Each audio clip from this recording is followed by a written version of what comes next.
Hi everyone, চলে এসেছি নতুন আরও একটা মিনি ব্লগ নিয়ে। আগের লাস্ট ভিডিওতে তোমরা দেখেছো আমরা এসেছিলাম এই বাড়িতে। আমাদের বাড়ির পাশেই মহোৎসব হচ্ছে, সেই উপলক্ষে আমরা এসেছিলাম। তো কালকে তো ছিল অধিবাস আর আজকে হচ্ছে নামগান। তো সকালবেলা ঘুম থেকে ওঠার পর বাইরের দিকে একটু ঘোরাঘুরি করছিলাম। তারপর মা এদিকে সকালবেলার খাবার দাবার রেডি করছিল আর আমরা একটু বসেছিলাম। তো সকালবেলা ব্রেকফাস্ট করার পর বনুকে একটুখানি মেহেন্দি পরিয়ে নিলাম।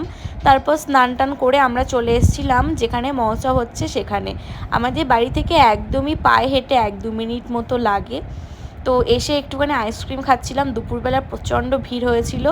আর এখানে তিয়াস খাচ্ছিল লস্যি। তারপর আমরা বসে গেছিলাম খাওয়া দাওয়া করতে। আমরা 3 দিন তো এখানেই খাওয়া দাওয়া করব। তো নিরামিষ খাবার দাবার ছিল, ডাল, আলু ভাজা, পটল আলুর তরকারি, চাটনি, পাঁপড়, এই সব।